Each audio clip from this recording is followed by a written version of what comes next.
नमस्कार दोस्तों, स्वागत है आप सभी का हमारे चैनल पौराणिक लोक पर। शुक्रवार का व्रत उठाएं, संतोषी माता की शरण में आएं। गुड़ और चने का भोग लगाएं, जीवन में सदा ही सुख पाएं। संतोषी माता की जय। बोलिए मित्रों, जय मां संतोषी। हे मां संतोषी, आप हम सभी भक्तों पर अपनी कृपा सदा ही बनाए रखना। मित्रों, संतोषी माता के चरण कमलों का ध्यान करते हुए सुनते हैं शुक्रवार व्रत की बहुत ही सुंदर कथा। प्राचीन समय की बात है, एक गांव में एक बुढ़िया रहा करती थी। उस बुढ़िया के 7 पुत्र थे, 6 कमाने वाले थे और एक पुत्र कमाता नहीं था। उसके 7 बेटों की शादी हो चुकी थी और सबसे छोटे वाले बेटे की शादी एक अति गुणवान और सुशील कन्या के साथ संपन्न हुई थी।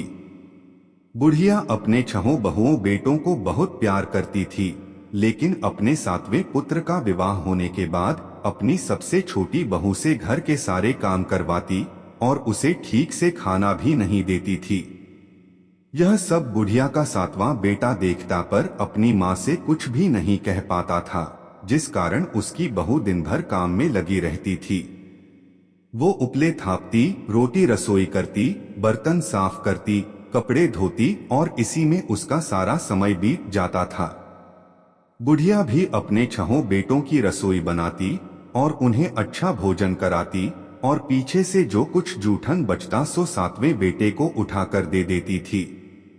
बुढ़िया का 7वां बेटा बड़ा ही भोला भाला था। वो अपने मन में किसी भी प्रकार का कोई गलत विचार नहीं करता था। एक दिन वो लड़का अपनी बहू से बोला, देखो प्रिय, मेरी माता का मुझ पर कितना प्यार है। यह सुनकर उसकी पत्नी बोली, क्यों नहीं, आपकी माता आपको बहुत प्यार है कि सबका बचा हुआ जूठन तुमको खिलाती है। वह बोला, भला ऐसा भी कहीं हो सकता है? मेरी माँ ऐसा कभी नहीं कर सकती। मैं जब तक आंखों से न देखूं मैं मान ही नहीं सकता। बहू ने कहा, तुम खुद देख लोगे तब तो मानोगे। और ऐसे ही कुछ दिन बाद एक बड़ा त्योहार आया। बुढ़िया के घर में 7 प्रकार के भोजन और चूरमा के लड्डू बनाए गए। बुढ़िया का 7वां बेटा अपनी पत्नी की बात को जांचने के लिए सिर दर्द का बहाना करके एक पतला कपड़ा सिर पर ओढ़कर रसोई घर में सोने का बहाना करके लेट गया। अब तो लड़का कपड़े में से सब देखता रहा कि आखिर क्या हो रहा है।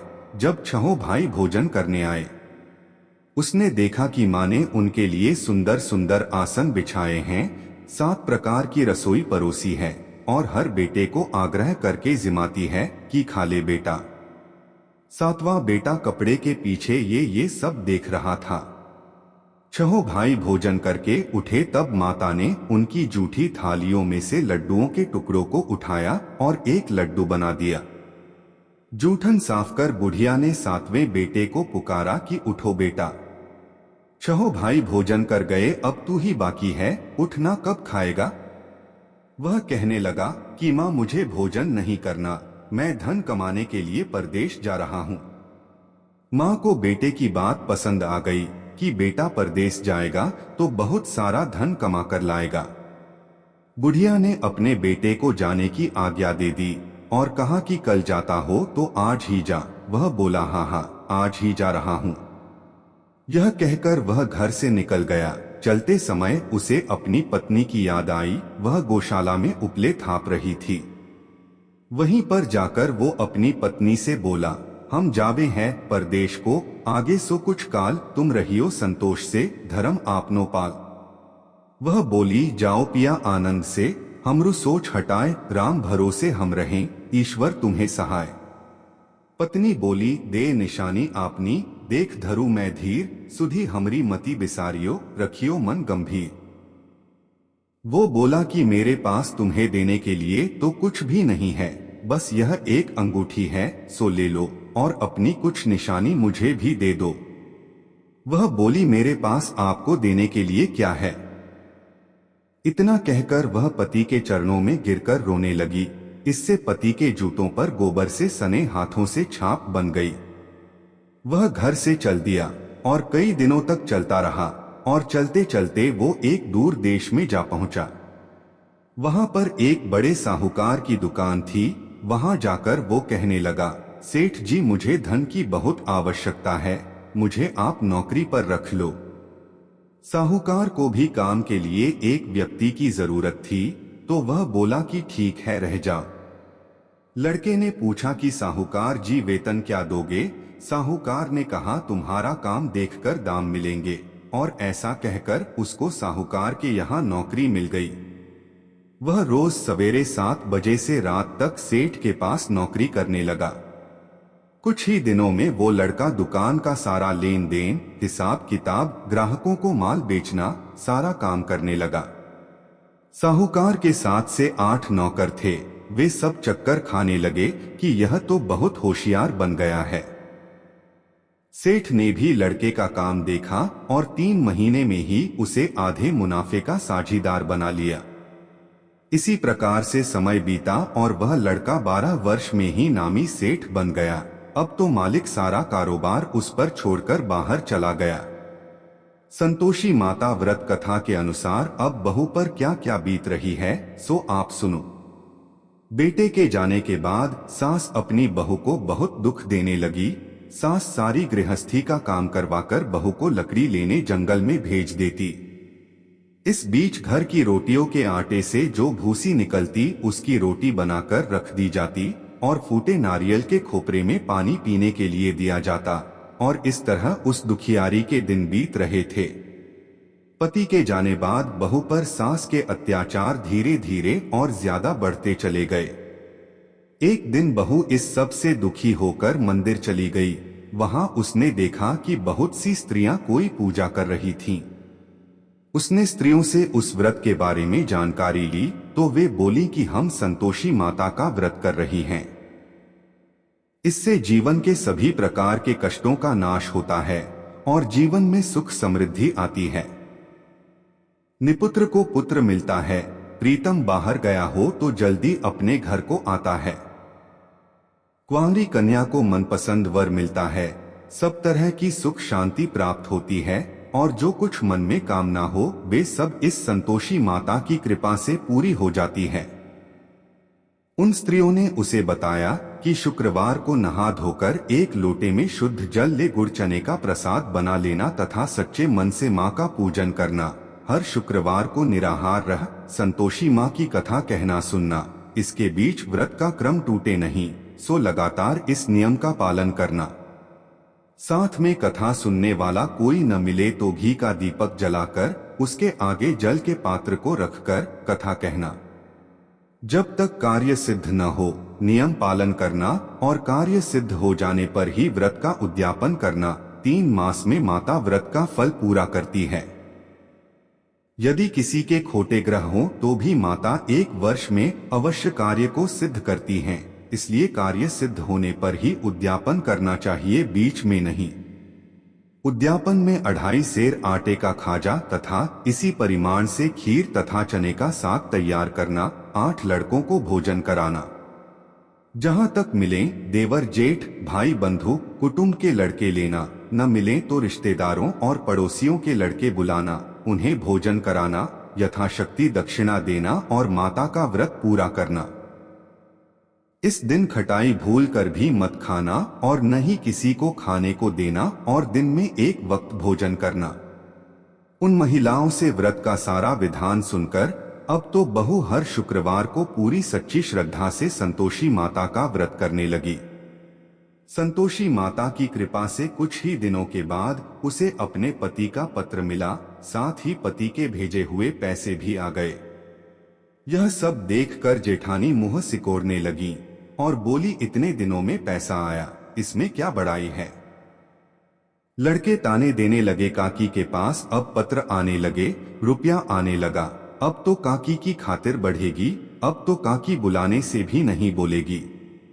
बेचारी सरलता से कहती, भैया पत्र आवे रुपया आवे तो हम सबके लिए अच्छा है। ऐसा कहकर आंखों में आंसू भरकर संतोषी माता के मंदिर में आकर मातेश्वरी के चरणों में गिरकर रोने लगी और बोली कि माँ, मैंने तुमसे पैसा नहीं मांगा, मुझे पैसे से क्या काम है, मुझे तो अपने सुहाग से काम है। मैं तो अपने स्वामी के दर्शन और सेवा मांगती हूँ। तब माता ने प्रसन्न होकर कहा, जा बेटी, तेरा स्वामी बहुत जल्दी तेरे पास आएगा। यह सुनकर वह खुशी से बावली हो गई और घर में जा काम करने लगी। अब संतोषी माँ विचार करने लगी कि इस भोली भाली पुत्री से मैंने कह तो दिया तेरा पति आएगा, पर कहां से? वह तो स्वप्न में भी इसे याद नहीं करता, उसे याद दिलाने मुझे जाना पड़ेगा। इस तरह माता बुढ़िया के बेटे के पास स्वप्न में प्रकट होकर कहने लगी, साहूकार के बेटे, सोता है या जागता है? वह बोला, माता सोता भी नहीं हूँ, जागता भी नहीं हूँ, बीच में ही हूँ, कहो क्या आज्ञा है? माँ कहने लगी, तेरा घर बार कुछ है या नहीं? वह बोला, मेरा सब कुछ है माता, माँ बाप, भाई बहन, बहू, क्या कमी है? माँ बोली, पुत्र, तेरी स्त्री घोर कष्ट उठा रही है, माँ बाप उसे दुख दे रहे हैं, वह तेरे लिए तरस रही है, तू उसकी सुधि ले। वह बोला, हाँ माता, यह तो मुझे मालूम है, परंतु मैं जाऊं तो जाऊं कैसे? परदेश की बात है, लेन देन का कोई हिसाब नहीं, कोई जाने का रास्ता नजर नहीं आता, मैं कैसे चला जाऊं? माँ कहने लगी, मेरी बात मान, सवेरे नहा धोकर संतोषी माता का नाम ले और एक घी का दीपक जला। दंडवत होकर दुकान पर जाकर बैठना, देखते ही देखते तेरा लेन देन सब चुकता हो जाएगा, जमा माल बिक जाएगा, सांझ होते होते धन का ढेर लग जाएगा। जब सवेरे उठकर उसने लोगों से अपने सपने की बात कही तो वे सब उसकी बात अनसुनी कर खिल्ली उड़ाने लगे कि कहीं सपने भी सच होते हैं। पर एक बूढ़ा बोला, देख भाई, मेरी बात मान, इस प्रकार साच झूठ करने के बदले देवता ने जैसा कहा है वैसा ही करने में तेरा क्या जाता है? वह बूढ़े की बात मान स्नान कर संतोषी माँ को दंडवत कर घी का दीपक जला, दुकान पर जा बैठा। थोड़ी देर में वह क्या देखता है कि देने वाले रुपया लाए, लेने वाले हिसाब लेने लगे, कोठे से भरे सामानों के खरीदार नकद दाम में सौदा करने लगे। शाम तक धन का ढेर लग गया। माता का चमत्कार देख प्रसन्न होकर मन में माता का नाम लेकर अपने घर ले जाने के लिए गहना कपड़ा खरीदने लगा और वहां के काम से निपटकर वह घर को रवाना हुआ। वह बहू बेचारी जंगल में लकड़ी लेने जाती है, लौटते वक्त माँ के मंदिर पर विश्राम करती है। वह तो उसका रोजाना रुकने का स्थान था। दूर से धूल उड़ती देख वह माता से पूछती है, हे माता, यह धूल कैसी उड़ रही है? माँ कहती है, हे पुत्री, तेरा पति आ रहा है। अब तू ऐसा कर, लकड़ियों के 3 बोझ बना ला, एक नदी किनारे रख, दूसरा मेरे मंदिर पर और तीसरा अपने सिर पर रख। तेरे पति को लकड़ी का गट्ठा देखकर मोह पैदा होगा, वह वहां रुकेगा, नाश्ता पानी बना खाकर माँ से मिलने जाएगा। तब तू लकड़ियों का बोझ उठाकर घर जाना और बीच चौक में गट्ठा डालकर 3 आवाजें जोर से लगाना, लो सासू जी, लकड़ियों का गट्ठा लो, भूसी की रोटी दो और नारियल के खोपरे में पानी दो। आज कौन मेहमान आया है? माता की बात सुन बहू बहुत अच्छा माता कहकर प्रसन्न होकर लकड़ियों के 3 गड्ढे ले आई। एक नदी तट पर, एक माता के मंदिर पर रखा और एक सिर पर रखा। इतने में ही वहां एक मुसाफिर आ पहुंचा। सूखी लकड़ी देख उसकी इच्छा हुई कि अब यहीं विश्राम करे और भोजन बना खाकर गांव जाए, और इस प्रकार भोजन बना विश्राम कर वह गांव को गया। वो घर में सबसे प्रेम से मिला और उसी समय बहू सिर पर लकड़ी का गट्ठा लिए घर में आती है। लकड़ी का भारी बोझ आंगन में डाल जोर से 3 आवाज देती है, लो सासू जी, लकड़ी का गट्ठा लो, भूसी की रोटी दो, नारियल के खोपरे में पानी दो। यह सुनकर सास बाहर आ गई, अपने दिए हुए कष्टों को भुलाते हुए कहती है, भू ऐसा क्यों कहती है? तेरा मालिक तेरा पति आया है। अब बैठ, मीठा भात खा, भोजन कर, कपड़े घने पहन। इतने में आवाज सुन उसका स्वामी बाहर आता है और अपनी अंगूठी देख व्याकुल हो माँ से पूछता है, माँ यह कौन है? माँ कहती है, बेटा यह तेरी बहू है, आज 12 वर्ष हो गए तू जब से गया है, तब से सारे गांव में जानवर की तरह भटकती फिरती है, कामकाज घर का कुछ करती नहीं, 4 समय आकर खा जाती है। अब तुझे देखकर भूसी की रोटी और नारियल के खोपरे में पानी मांगती है। वह लज्जित हो बोला, ठीक है माँ, मैंने इसे भी देखा है और तुम्हें भी देखा है। अब मुझे दूसरे घर की चाबी दो तो उसमें ही रहूंगा। तब माँ बोली, ठीक है बेटा, तेरी जैसी मर्जी। इतना कहकर चाबी का गुच्छा पटक दिया। उसने चाबी लेकर दूसरे कमरे में जो तीसरी मंजिल के ऊपर था खोलकर सारा सामान जमाया और एक दिन में ही वहां राजा के महल जैसा ठाट बाट बन गया। अब क्या था, वे दोनों पति पत्नी सुखपूर्वक रहने लगे और इतने में अगला शुक्रवार आया। बहू ने अपने पति से कहा कि मुझे माता का उद्यापन करना है। पति बोला, बहुत अच्छा, खुशी से करो, और वह तुरंत ही उद्यापन की तैयारी करने लगी। जेठ के लड़कों को भोजन के लिए कहने गई। उसने मंजूर किया, परंतु पीछे जेठानी अपने बच्चों को सिखलाती है, देखो रे, भोजन के समय सब लोग खटाई मांगना, जिससे उसका उद्यापन पूरा न हो। लड़के जीनने आए, खीर पेट भरकर खाई, परंतु याद आते ही कहने लगे, हमें कुछ खटाई दो, खीर खाना हमें भाता नहीं, देखकर अरुचि होती है। बहू कहने लगी, खटाई किसी को नहीं दी जाएगी, यह तो संतोषी माता का प्रसाद है। लड़के तुरंत उठ खड़े हुए, बोले, चाची पैसा लाओ। भोली बहू कुछ जानती नहीं थी, सो उन्हें पैसे दे दिए। लड़के उसी समय जाकर के इमली ला खाने लगे और यह देखकर बहू पर माताजी ने कोप किया। माता के क्रोध से राजा के दूत उसके पति को पकड़कर ले गए और जेल में बंद कर दिया। इस सब से जेठ जेठानी बहू को खोटे वचन कहने लगे कि लूट लूट कर धन इकट्ठा करके लाया था, सो राजा के दूत पकड़कर ले गए चोर को। अब सब मालूम पड़ जाएगा, जब जेल की हवा खाएगा तो। बहू से यह वचन सहन नहीं हुए। वो रोती रोती माता के मंदिर में गई, बोली, है माता, तुमने यह क्या किया? हंसाकर अब क्यों रुलाने में लगी हो? माता बोली, पुत्री, तूने गलत उद्यापन करके मेरा व्रत भंग किया है, तूने इतनी जल्दी सब बातें भुला दी। वह कहने लगी, माता, भूली तो नहीं हूं, न कुछ अपराध किया है, मुझे तो लड़कों ने भूल में डाल दिया। मैंने भूल से उन्हें पैसे दे दिए, मुझे क्षमा कर दो। माँ बोली, ऐसी भी कहीं भूल होती है।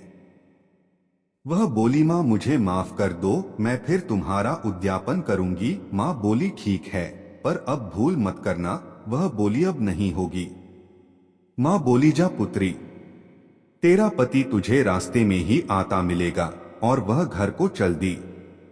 राह में पति आता मिला तो उसने पूछा, तुम कहाँ गए थे?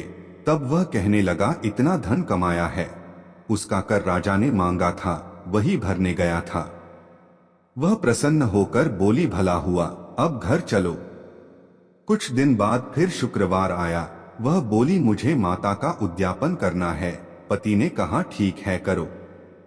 वह फिर जेठ के लड़कों से भोजन करने को कहने गई तो जेठानी ने 1-2 बातें सुनाई और लड़कों को सिखा दिया कि तुम पहले ही खटाई मांगना। लड़के कहने, जगह में खीर नहीं खाना, जी बिगड़ता है, कुछ खटाई खाने को देना। वह बोली, खटाई खाने को नहीं मिलेगी, आना हो तो आओ।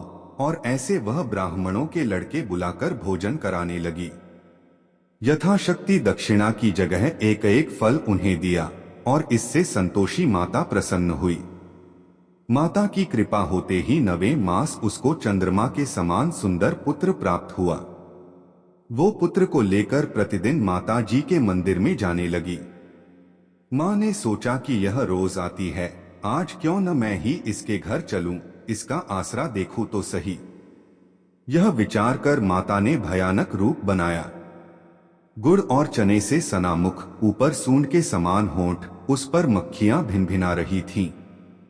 दहलीज में पांव रखते ही उसकी सास चिल्लाई, देखो रे, कोई चुड़ैल डाकिन चली आ रही है, लड़कों इसे भगाओ, नहीं तो किसी को खा जाएगी। लड़के डरने लगे और चिल्लाकर खिड़की बंद करने लगे। यह सब बहू रोशनदान में से देख रही थी। प्रसन्नता से पगली होकर चिल्लाने लगी, आज मेरी माता जी मेरे घर आई हैं। यह कहकर बच्चे को दूध पिलाने छोड़ देती है। इतने में सास का क्रोध फूट पड़ा। बोली, रांड इसे देखकर कैसी उतावली हुई है जो बच्चे को पटक दिया। इतने में मां के प्रताप से जहां देखो वहीं लड़के ही लड़के नजर आने लगे। वह बोली, मां जी, मैं जिनका व्रत करती हूँ यह वही संतोषी माता हैं। इतना कह झट से सारे घर के किवाड़ खोल देती है। सबने माता के चरण पकड़ लिए और विनती कर कहने लगे हैं, माता, हम मूर्ख हैं, हम अज्ञानी हैं, पापी हैं। तुम्हारे व्रत की विधि हम नहीं जानते। तुम्हारा व्रत भंग कर हमने बहुत बड़ा अपराध किया है। हे माता, आप हमारा अपराध क्षमा करो। इस प्रकार माता प्रसन्न हुई और सभी को आशीर्वाद दिया। माता, आपने बहू को जैसा फल दिया वैसा सबको देना। जो भी भक्त माता की यह कथा पढ़े उसका हर मनोरथ पूर्ण हो। तो बोलिए प्रेम से संतोषी माता की जय।